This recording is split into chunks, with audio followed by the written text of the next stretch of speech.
सीतापुर गांव में दिनेश और महेश नाम का दो दोस्त रहा करते थे। दिनेश बहुत ही मेहनती था, लेकिन महेश कामचोर था। वह अपने खेतों में आलस करके काम किया करता था।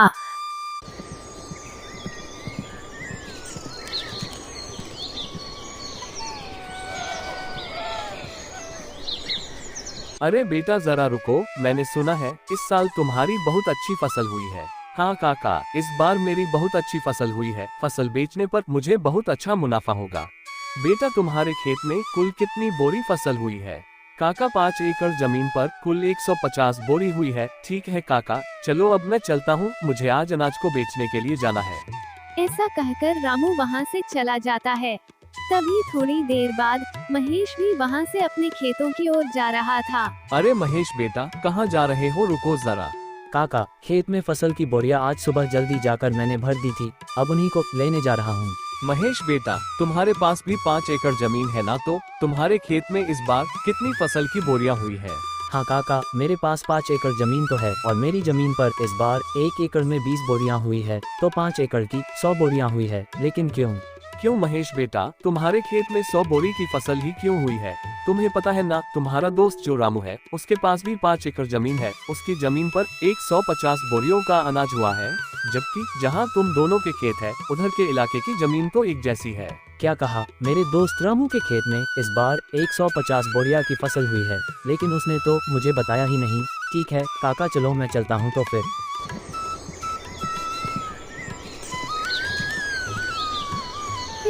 शाम को महेश अपनी फसल बेचकर अपने घर लौट जाता है। घर पहुंचकर महेश फसल के बारे में सारी बात अपनी पत्नी को बताता है।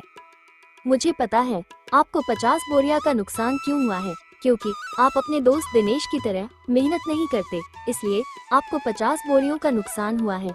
क्योंकि आपका जब मन होता है आप जब ही खेत जाते हो, और अगर ऐसा ही रहा तो कैसे चलेगा? हे भाग्यवान, इसमें मेरी भी क्या गलती है? मुझसे जितना होता है मैं वह सब कर लेता हूँ। अब मुझे तुम ही बताओ, मैं इसके अलावा क्या करूँ? आज आप अपनी जमीन को बेच दो और रामू के पास वाली जमीन को खरीद लो। अगर रामू की जमीन 5 एकड़ है तो आप भी पूरी 5 एकड़ जमीन को खरीद लो। वो रामू से कहो कि अब अपन दोनों पूरे 10 एकड़ जमीन पर साथ मिलकर काम करेंगे और जो भी मुनाफा होगा दोनों बराबर बांट लेंगे। हाँ, तुम ये बात बिल्कुल सही कह रही हो। मैं कल ही रामू के पास जाकर इस बारे में बात करूंगा, और मुझे जहाँ तक पता है रामू मेरी इस बात को टालेगा नहीं।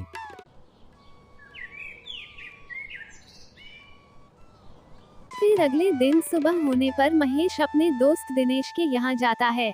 और भाई दिनेश, कैसे हो तुम? महेश भाई, मैं अच्छा हूँ, तुम बताओ, तुम सुबह सुबह यहाँ कैसे आ गए? दिनेश भाई, अपन दोनों बचपन के बहुत अच्छे दोस्त हैं, तो मैं सोच रहा था कि मेरी जमीन को मैं बेच दूं और तुम्हारी जमीन के पास ही जमीन खरीद लूं, वो भी तुम्हारी जमीन के बराबर पूरी 5 एकड़। हाँ महेश भाई, खरीद लो, ये तो बहुत ही अच्छी बात है। मुझे भी मेरा एक अच्छा पड़ोसी मिल जाएगा। लेकिन रामू, अगर तुम्हें ऐतराज ना हो तो कहूँ, अपन दोनों मिलकर तुम्हारी और मेरी जमीन पर खेती करें, क्योंकि दोनों अलग अलग मेहनत करने से अच्छा है दोनों एक जगह ही मेहनत करें, इससे अपन दोनों को अच्छा मुनाफा भी होगा। हाँ महेश भाई, मुझे इस बात से कोई ऐतराज नहीं है। चलो अपन सेठ भीम के यहाँ चलकर जमीन को खरीदने और बेचने की बात करते हैं, क्योंकि मेरे खेत के पास की जमीन सेठ भीम की है। फिर दोनों दोस्त सेठ भीम के पास चले जाते हैं। सेठ जी, दिनेश के पास वाली जो जमीन आपकी है, मुझे उस जमीन को खरीदना है, तो खरीद लो। हमने कब मना किया है? लेकिन जमीन खरीदने के लिए पैसे लेकर आए हो ना। दरअसल सेठ जी, बात ऐसी है कि मैं अपनी 5 एकड़ जमीन बेचना चाहता हूँ और दिनेश के पास वाली 5 एकड़ जमीन खरीदना चाहता हूँ, तो खरीद लो, मुझे कोई दिक्कत नहीं है। लेकिन मेरी जमीन के बदले मुझे तुम्हारी जमीन और 1000 रुपए चाहिए। लेकिन सेठ जी, मेरी जमीन भी तो 5 एकड़ की है और आपकी जमीन भी तो 5 एकड़ की है, तो फिर आप मुझसे 1000 और क्यों मांग रहे हो? देखो भाई महेश, जमीन की समय के हिसाब से कीमत होती है। अगर तुम्हें लेनी है तो 1000 दे दो, वरना कोई बात नहीं। ठीक है सेठ जी, चलो आप 1000 और ले लेना, लेकिन आपकी वह जमीन मुझे दे दो। फिर महेश सेठ भीम से उसकी जमीन खरीद लेता है। फिर ऐसे ही कुछ दिन बीतने के बाद, सुनो भाई महेश, हमें कल से खेतों में हल चलाना होगा, इसलिए कल सुबह तुम तैयार रहना खेत जाने के लिए। अरे यार, हल चलाने में तो बहुत मेहनत लगती है, पहल के साथ साथ पूरे खेत में चलना पड़ता है। मुझे इस काम से बचने के लिए कोई ना कोई बहाना तो बनाना ही पड़ेगा। अरे सुनो भाई दिनेश, आज मेरी पत्नी के पिताजी का देहांत हो गया है और मुझे 12 दिन के लिए उनके वहाँ जाना पड़ेगा, और अगर मैं वहाँ नहीं गया तो। हाँ महेश भाई, ये बात तो सही है, वह तुम्हारे पिता समान है, तो तुम वहाँ चले जाना, तुम्हारे हिस्से का काम भी मैं ही कर लूँगा, तुम बेफिक्र होकर चले जाओ। मुझे तो ऐसा लग रहा था कि तुम इस बात के लिए बिल्कुल नहीं मानोगे। तुम सच में मेरे बहुत अच्छे दोस्त हो। मैं 12 दिन बाद वापस आकर तुम्हारे साथ खेत में बहुत मेहनत करूँगा। फिर थोड़ी देर बाद महेश अपनी पत्नी के साथ उसके ससुराल चला जाता है और इस बात से रामू बहुत परेशान हो जाता है। सुनो जी, आप इतने परेशान क्यों नजर आ रहे हो? क्या हुआ, क्या बात है? अरे कुछ नहीं, महेश अपनी पत्नी के साथ उसके मायके गया है और खेत में बहुत काम पड़ा है, वही सोच रहा हूँ कैसे होगा काम। अरे तो आप परेशान मत होइए, वो जब तक नहीं आते मैं आपके साथ खेत में काम करूंगी।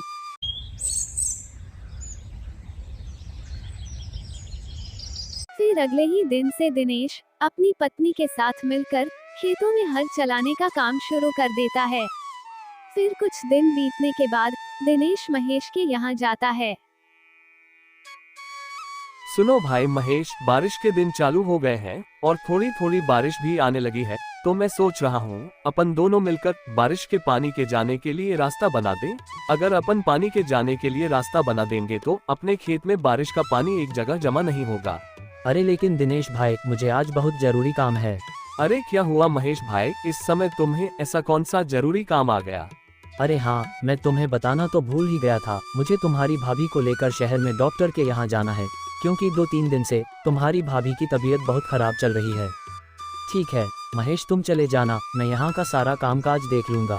फिर महेश अपने मन में सोचता है, अरे वाह, ये तो मेरी इतनी जल्दी ही बात मान गया, मेरे हिस्से का काम भी करने के लिए तैयार हो गया, दोनों मिलकर खेतीबाड़ी करेंगे। ये तरकीब मेरी बिल्कुल सही रही, नहीं तो मुझे अकेले ही खेत में इतना सारा काम करना पड़ता। क्या सोच रहे हो महेश भाई, तुम चिंता मत करो, मैंने कहा ना, मैं यहाँ का सारा काम काज देख लूँगा, तुम निश्चिंत होकर भाभी को डॉक्टर से दिखा लाओ। वही तो मैं सोच रहा हूँ कि सारे कामकाज तुम्हारे ऊपर छोड़कर शहर जाना मुझे बिल्कुल अच्छा नहीं लग रहा है, मगर क्या करूँ, जाना तो पड़ेगा ही। फिर महेश अपनी पत्नी को लेकर शहर चला जाता है। वह दूसरी ओर दिनेश बारिश में भीगता हुआ अपने खेत में बारिश के पानी को जाने के लिए रास्ता बनाने लगता है।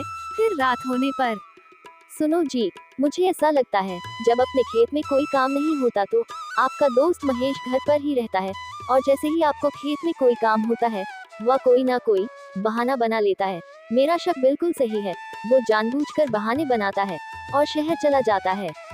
ये तुम क्या बोल रही हो? तुम ऐसा बोलकर मेरे और मेरे दोस्त के बीच झगड़ा करवाना चाहती हो? वो मेरा बचपन का दोस्त है, वो मुझे कभी धोखा नहीं दे सकता। आपको मेरी बातों पर बिल्कुल भी विश्वास नहीं है ना? देख लेना, कुछ ही दिनों में आपको सच का पता चल ही जाएगा। फिर ऐसे ही कुछ दिन बीतने के बाद फसल तैयार हो जाती है। महेश भाई चलो, आज हमें फसल की कटाई करनी है, क्योंकि आज शाम को ही मुझे मेरी पत्नी के साथ शाली की शादी में जाना है, और आज फसल को नहीं काटा तो कल से फसल खराब होना शुरू हो जाएगा। हाँ हाँ दिनेश भाई, चलो आज अपन फसल को काटकर बोरियों में भर लेंगे। फिर वो दोनों खेत में चले जाते हैं और पूरी फसल को काटकर बोरियों में भर लेते हैं। ठीक है महेश भाई, अब अपन दोनों मिलकर सारी फसल की बोरियां तो भर ली, और अब शाम भी हो रही है, तो मैं साली की शादी में जाने के लिए निकल रहा हूँ। तुम इन अनाज की बोरियों को बैलगाड़ी में भरकर अपने घर ले जाना, जब मैं कल आऊंगा तो अपन इस अनाज को मंडी में बेच आएंगे। अरे भाई तुम चिंता मत करो, जब मुझे काम था तो सारा काम तुमने अकेले ही किया था, और अब तुम्हें काम है तो मैं नहीं करूँगा। तुम जाओ, मैं सारा काम अकेले ही कर लूँगा, तुम इस बात की बिल्कुल भी चिंता मत करो, मैं इन बोरियों को बैलगाड़ी में भरकर घर ले जाऊंगा। फिर महेश सारी फसल को बैलगाड़ी में भरकर घर ले आता है। सारी फसल को यहाँ क्यों लेकर आई हूँ? मंडी में बेचकर क्यों नहीं आई? वह क्या है ना, दिनेश उसकी साली की शादी में गया है और वह कल सुबह तक लौटेगा, उसके आने के बाद ही हम इन बोरियों को मंडी में बेच आएंगे। चलो ये तो अच्छा है कि सारी बोरियां आप यहाँ लेकर आई हो। मेरे पास एक तरकीब है। बताओ बताओ, क्या तरकीब है, और यहाँ फसल को लाना क्यों सही है? देखिए, आपका दोस्त कल सुबह तक नहीं आने वाला, और इतने में अपन इन सारी बोरियों को अपने घर के पीछे वाले कमरे में रख दे तो सारी फसल का पैसा केवल अपना होगा। हाँ ये बात तो तुम बिल्कुल सही कह रही हो, लेकिन अपन दिनेश को क्या बोलेंगे कि सारी फसल कहाँ गई? अरे इस बात की आप चिंता मत करो, कल सुबह जब आपका दोस्त फसल लेने के लिए आएगा तो बोल देना कि सारी बोरियां घर के बाहर ही रखी थी और पता नहीं यहाँ से कौन चुरा कर ले गया। बस इतना ही बोल देना, इसमें आपका दोस्त क्या ही कर पाएगा, वो कुछ नहीं बोलेगा। अरे वाह भाग्यवान, तुम कितनी अक्लमंद हो, तुम्हारा कितना दिमाग चलता है। मैं तो केवल खेत में काम करने से ही बच रहा था और तुमने तो सारी फसल को ही अपना बना लिया। वाह भाग्यवान वाह, आप इस काम में बिल्कुल भी देरी मत कीजिए। आप सारी बोरियों को बैलगाड़ी से उतार कर घर के बाहर ही रख दीजिए, ताकि गांव वाले भी देख सके कि बोरी आपने घर के बाहर रखी है। फिर रात होने पर अपन दोनों मिलकर बोरियों को छुपा देंगे। फिर रात होने पर दोनों पति पत्नी ने मिलकर सारी बोरियों को घर के पीछे वाले कमरे में छुपा देते हैं। फिर अगले दिन सुबह होने पर दिनेश महेश के यहाँ आता है। अरे महेश भाई, तुमने सारी बोरियां कहाँ पर रखी है? चलो आज अपन उनको मंडी में बेच आते हैं। हाँ हाँ दिनेश भाई चलो फिर। वो दोनों घर के बाहर जाते हैं। अरे बाप रे, मैंने अनाज की सारी बोरियां तो यहीं रखी थी, कहाँ गई बोरियां? अरे महेश भाई, तुम ये क्या बोल रहे हो? कहाँ है सारी बोरियां? मुझे नहीं पता, मैंने सारी बोरियां कल शाम को यहीं लाकर रखी थी। मैंने सोचा था कि यहीं से सारी बोरियां उठाकर अपन मंडी में बेच आएंगे, लेकिन अब क्या करेंगे, अपनी सारी बोरियां तो चोरी हो गई। क्या अपनी सारी अनाज की बोरियां चोरी हो गई? हाँ ये चोरों का ही काम है, नहीं तो यहाँ पर रखी हुई बोरियां भला कौन लेकर जाएगा दिनेश भाई। तुमने ये क्या किया? पूरे 6 महीने की मेहनत को तुमने चोरों के हाथों में सौंप दिया। मुझे तुमसे ये उम्मीद नहीं थी। अरे रामू भाई, ये तुम क्या बोल रहे हो? तुम तो ऐसे बोल रहे हो जैसे उस फसल में तुम्हारे अकेले का ही हिस्सा था और मैंने चोरों को जानबूझकर वो बोरियां जैसे हाथ में दे दी हो। उस फसल में मेरा भी तो हिस्सा था ना, तो नुकसान मेरा भी तो हुआ है ना। ये बात भी बिल्कुल सही है। चोर अपन दोनों का ही हिस्सा लेकर गए हैं। अपन दोनों को ही बहुत बड़ा भारी नुकसान हुआ है। चलो ठीक है, अब मैं अपने घर चलता हूँ। ऐसा कहकर दिनेश वहाँ से अपने घर चला जाता है और जाकर चुपचाप बैठ जाता है। क्या हुआ जी, आप इतने उदास क्यों नजर आ रहे हो? अरे क्या बताऊं मैं तुम्हें। फिर दिनेश अंदर जाकर सारी बात अपनी पत्नी को बता देता है।